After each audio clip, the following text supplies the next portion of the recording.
Yo, hey guys, welcome back to episode 7 of New Zealand, and we are looking at downtown. Very exciting stuff. I'm not sure about you guys, but downtown is always my favourite part to build. It always has been, and in this episode we are indeed developing the first section of downtown, and that includes a couple of really cool things like a multi-storied car park and a city park. And this is also the first time that I've done a downtown area with some of the new mods like node controller and intersection marking tool. So I'm really excited to revisit the downtown area with those new abilities. I've also spent a fair bit of time on the old Steam workshop over the last few days downloading more appropriate buildings for a New Zealand style downtown area, and admittedly this does include a couple of Australian buildings as well, but they're very similar to New Zealand buildings, and a couple of them share the same bank name, for instance, or the same company name on the top of the building as a New Zealand company, and was just totally appropriate for the city, I thought. Most of the roads in downtown here was set up in episode 4 when we did the port area, so I'd spent a bit of time with the node controller and the intersection marking tool doing all the roads, so that in this episode I'll basically just be putting down all the buildings, and this is purely because it takes a bloody long time to mark all the roads and use the controller. Even though it's made it a lot quicker than doing it with decals, it still takes a fair amount of time, and because of that it made for very boring cinematics. So it sort of goes without saying, but again we're keeping with that New Zealand theme with the downtown, Wellington and Auckland especially, but the city park is based off a park in New Plymouth called Pukekura Park, which is a really beautiful park, and we'll explore that a little bit more later. I had this horribly awkward piece of land here in between the highway and the train tracks that I wasn't sure what to do with. I didn't want to jam it full of buildings, so I decided to do this sort of custom made multi-storied car park. So this particular one here is purely for looks, which is a little bit disappointing. I like to make things usable, but there's going to be plenty of other car parks in the city, and this one here, I didn't think it would be too bad just to have this as a visual one. So if you haven't guessed already by watching the series, New Zealand is pretty poor when it comes to public transport. The train line that we've put in the city here, the one that's based on the one running through the huts and into Wellington, is only one of a handful in New Zealand. There is buses and things like that I haven't included in my city yet, but I might do in future. But aside from that, there really isn't much in the way of public transport. And because of this, there is still a massive reliance on single-use vehicles, hence a lot of car parks. I know that was a long way to get to that point, but I like to be thorough in my explanation. And because I'd never built anything like this ever before, this was a heap of fun to build.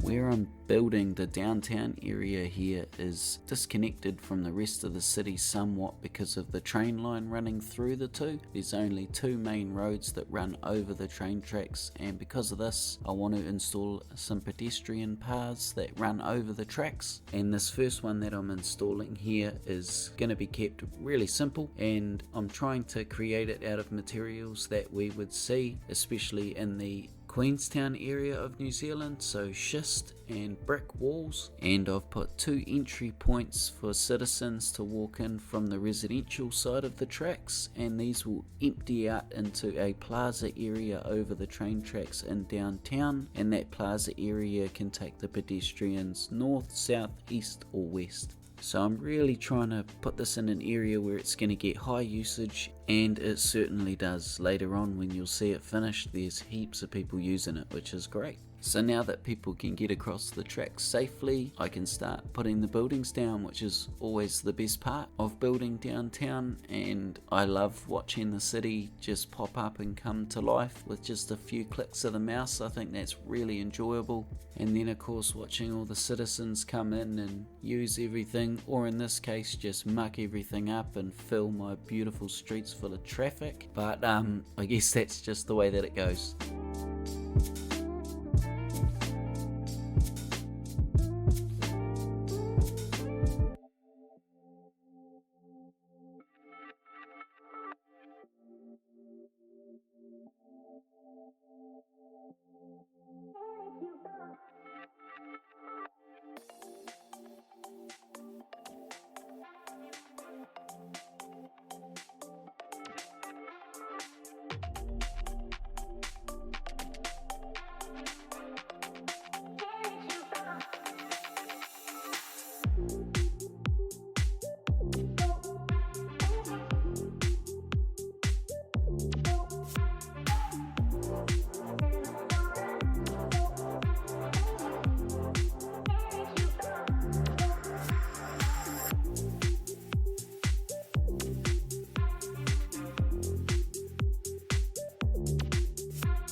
So I touched on it a little bit earlier in the episode, but I make a city park here based off a park in New Plymouth called Pukekura Park, and there's a few reasons why I've used this specific park as inspiration, but the main reasons are it's only 2 minutes walk from downtown New Plymouth, which is brilliant. It's absolutely beautiful and full of native bush, of course. And the third reason is it holds a festival during the summer months in New Zealand called the Festival of Lights, where the entire park is set up with lights around the trees and in the waterfalls and in the lake, and it's absolutely stunning.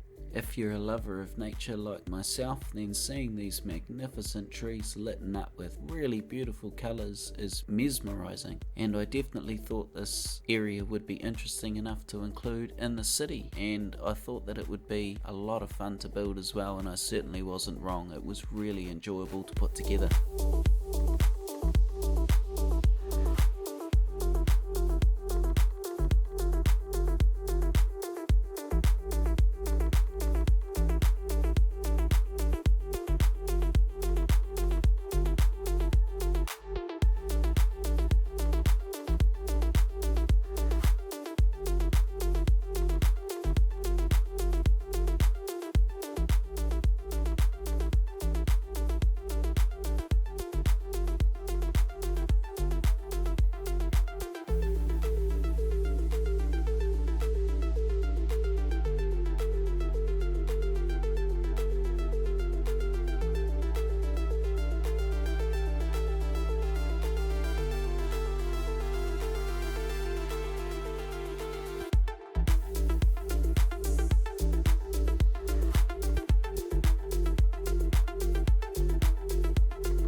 I was lucky enough to go to the festival a few times when I was a kid, and there was always one part of the park that was my absolute favourite, and it was a part where there was these cool little waterfalls and they were lit up by different colours, and the colours would change, and although I can't make the colours change in the game, I can replicate this in City Skylines, which I was super excited about doing.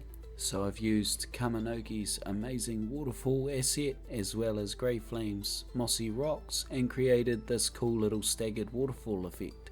Although I do change it up somewhat in the final cinematics from what you see here, the basic design remains the same. There's also this really cool and famous walkway bridge that spans across the lake in Pukekura, and it's very eye-catching to say the least, and it's been there for a long time.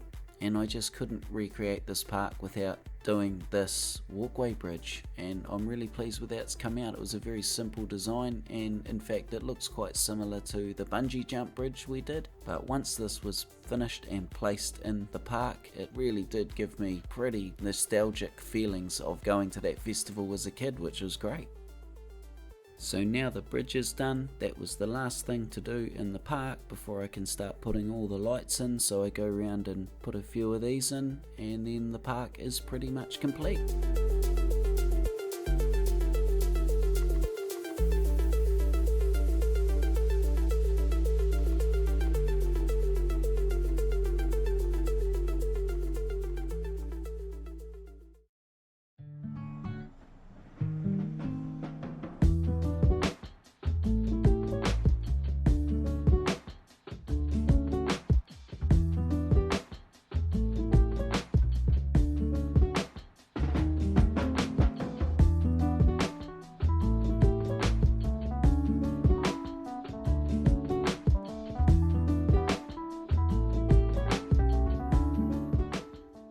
Alright guys, that indeed brings us to the end of episode 7, so I hope you've enjoyed that. Downtown is not finished, I couldn't get it completed in this episode, so that will continue in episode 8, and I will see all of you guys then. If you don't subscribe, you should think about subscribing. If you do, thank you very much. At the very least, give the thumbs up if you like the video, and I'll see you in episode 8. Choo!